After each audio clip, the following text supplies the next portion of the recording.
WBSSC group C এবং group D exam কবে হবে, কবে ফর্ম ফিল আপ হবে, আদৌ পরীক্ষা হবে কিনা আমি সঠিক জানি না। তবুও পড়াশোনা কিন্তু চালু রেখেছি, কবে হয়ে যায় বলা তো যায় না। তো যাই হোক বন্ধুরা, আজকে আমি তোমাদের সাথে শেয়ার করব হচ্ছে জিকের যে জীববিদ্যা অধ্যায়টা আছে, তো সেখান থেকে যে সেই কোষ সম্পর্কে আমি তোমাদের সাথে কিছু MCQ কোশ্চেন শেয়ার করব। আর কোষ সম্পর্কে আমি অনেকটা একটু বুঝে গেছি ভালো মতন, কেননা আমি বই থেকেও পড়েছি, প্লাস ইউটিউবে দু একটা ক্লাসও করেছি আমি। আর তার সাথে সাথে খাতাটা দেখলে তো সেটা আমি নোটও তৈরি করেছি, সেটা তোমাদের সাথে শেয়ার করতে পারিনি, কেননা আমি আমার তো একটাই ফোন, তো সেই জন্য তোমাদের সাথে সেটা শেয়ার করা হয়নি। তো যাই হোক, শেয়ার করা হয়নি তো কী হয়েছে, নোট তো শেয়ার করতে পারবো। তো যাই হোক, তো চলো শুরু করি এবার কোষ সম্পর্কে কিছু কোশ্চেন।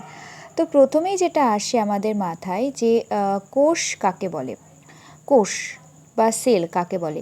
দেখো, সজীব পর্দাবৃত প্রোটোপ্লাজম সমন্বিত যে ক্ষুদ্রতম অংশ অনুকূল পরিবেশে স্বপ্রজনক্ষম ও আত্মনির্ভরশীল এবং জীবনের প্রাথমিক গঠনগত কার্যগত একক রূপে কাজ করে, তাকেই বলা হয় কোষ। তো আমরা কিন্তু ছোটোবেলাতেই পড়েছি যে এক জীবনের প্রাথমিক গঠনগত এবং কার্যগত একককেই বলা হয় কোষ। এইটুকু আমরা পড়েইছি, আমরা শর্টেও এইটুকু লিখেছিলাম, তাই তো। তো কোষ তো পড়লাম, তো কোষ আবিষ্কার কে করেছেন এটা আমাদের কিন্তু জানতে হবে।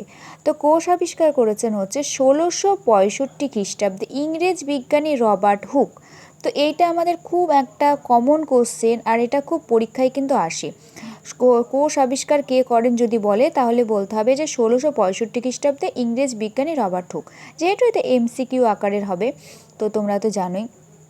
আর তারপরে যদি বলে যে প্রথম সজীব কোষ কে প্রথম আবিষ্কার করেন, সজীব কথাটা থাকলে কিন্তু হয়ে যাবে লিউ এন হক 1674 খ্রিস্টাব্দে প্রথম জীবিত বা সজীব কোষ আবিষ্কার করেন।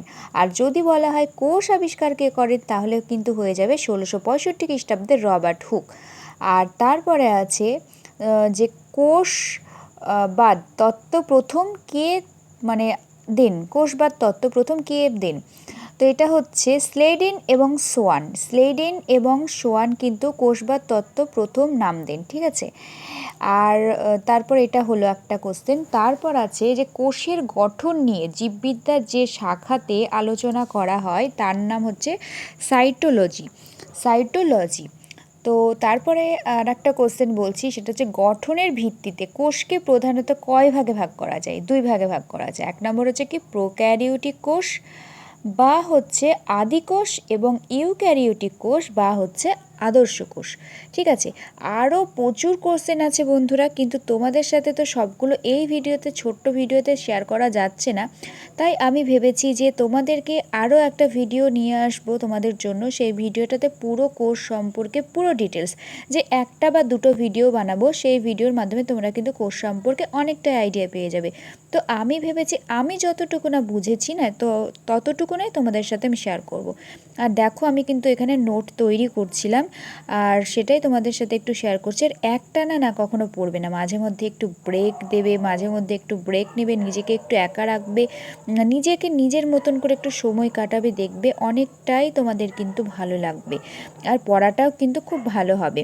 তো যাই হোক, আমি কিন্তু দুটো অবধি পড়ে তারপরে স্নান টান করে খাওয়া দাওয়া করে নিয়েছিলাম, ঘুমিয়ে গেছিলাম। তারপর আমি আবার বিকেলে উঠে একটু বসেছিলাম, আবার পড়তে কিন্তু বসে গেছি সন্ধ্যাবেলায়।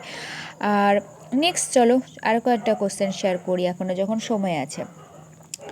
তো তারপরে আসছে কি যে সাইটোপ্লাজম শব্দটি প্রথম ব্যবহার করেন কে, বিজ্ঞানী কলিকার 1862 খ্রিস্টাব্দে সর্বপ্রথম সাইটোপ্লাজম শব্দটি কিন্তু ব্যবহার করেছেন। আর এইগুলো কিন্তু তোমাদের মনে রাখতে হবে যে সাইটোপ্লাজম শব্দটি কে প্রথম ব্যবহার করেন, কোষবাদ তত্ত্বটি প্রথম ধারণা কে দেন, তারপরে হচ্ছে কোষকে আবিষ্কার করেন, সজীব কোষকে আবিষ্কার করেন, মৃত কোষকে আবিষ্কার করেন। এগুলো কিন্তু তোমাদেরকে প্রত্যেকটা মনে রাখতে হবে, এবং সেটা কিন্তু মনে রাখার টেকনিকও আলাদা আছে। সব কিছুই আমি তোমাদেরকে নেক্সট ভিডিওটাতে শেয়ার করব। তো এখন তোমাদের সাথে একটু ছোট্ট করে শেয়ার করে নিলাম, এই আর কি। তো নেক্সট কোশ্চেন হচ্ছে, আমি একটা ছক তৈরি করেছি, সেটা খুবই সুন্দর, সেটা তোমাদের সাথে আমি ওই ভিডিওতে নাহলে আরেকটা ভিডিওতে তোমাদের দেখিয়ে দেবো ছকটা। চলো, অনেকটাই রাত্রি হয়ে গেল, 11:30 বেজে গেল, আমারও পড়াশোনা কমপ্লিট হয়ে গেছে। তো আজকেকার মতো ভিডিওটা এখানেই শেষ করলাম। দেখা হচ্ছে নেক্সট কোনো ভিডিওতে। ততক্ষণ সবাই ভালো থেকো, সুস্থ থেকো, টাটা।